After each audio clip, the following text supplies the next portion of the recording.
Hey everyone, welcome back. I want to talk today a little bit about my definition for exercise. And then I want to tell you why I define exercise in that manner.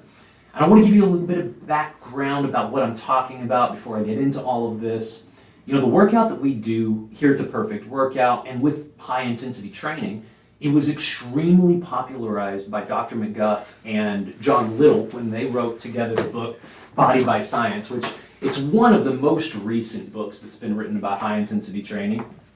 So just for the sake of actually getting my YouTube videos seen, I've been calling this the Body by Science workout for some time. I probably will still in the future, but this has been known as super slow predominantly throughout the industry, all through the 90s, very popular.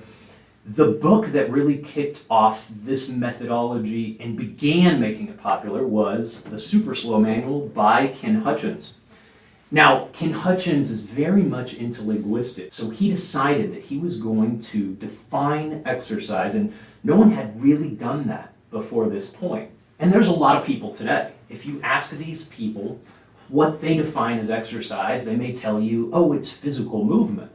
Well, if it's physical movement, then I could be reading a comic book and drinking a beer, and every time I reach to get that beer, I'm exercising. So it can't be physical movement, right? A lot of people say, oh, it's when you get your heart rate up. Well, that can't be right either, because my heart rate flies through the ceiling even more than when I'm exercising if I'm having an emotional argument or if I'm in a very irritated state. So all of that's out as well. I made a video in the past about exercise versus recreation and how both of those are actually facets of fitness, but they're not the same thing. And I had completely forgotten that that article was published in this book in chapter 13, the differences between exercise and recreation. I'll leave that video down below.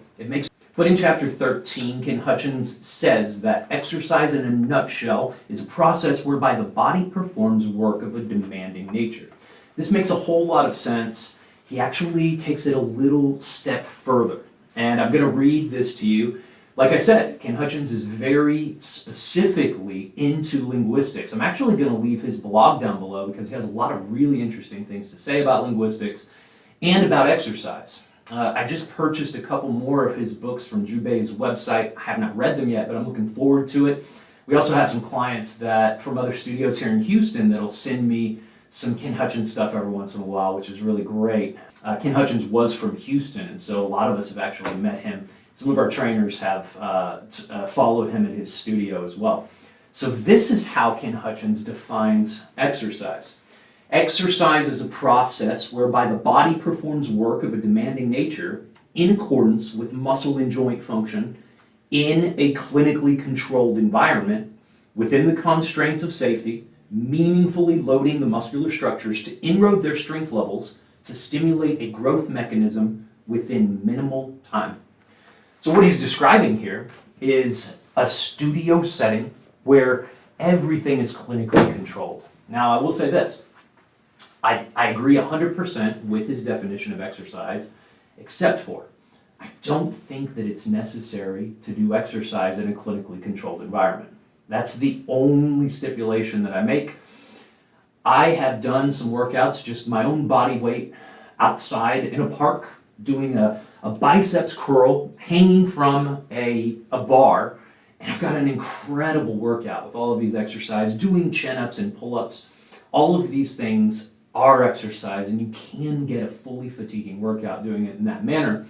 But I will say this, a lot of people, there would be too many distractions to learn the process of exercise. And when we say exercise, myself, Ken Hutchins, all of these guys in high intensity training, Jay Vincent, Jubei, we all have a very similar thought process. Exercise is only strength training. If I go for a really long walk, I am not going to be helping to lower my cholesterol, blood pressure. I'm not going to be strengthening my bone density. I'm not going to be changing my body in very specific, unique, and special ways. Let's say you were to go for a really long run. What you're doing is you're increasing your capacity to breathe, and you're helping your body get a whole lot more oxygen. You're placing your muscles under some demand. but it's not demanding enough to change your physiology in very specific ways that will extend your life. And that's the bottom line. I have to be clear about this. I don't want people thinking that you're getting a ton out of something that you're not. And I want everybody to be able to live longer with exercise. I think that's absolutely the point of exercise, to help us live longer, to help us be mobile in the process, and to live happy and be completely healthy through those longer years of our lives. So this video was pretty short. I just wanted to throw that out there so that you have a good sense for what I'm talking about when I talk about exercise. It's literally just doing those things that help us live a longer, happier, healthier life. So all that being said, I'll see you in the next video. I hope you live a longer life, and I hope you do strength training every single week. Have a great day.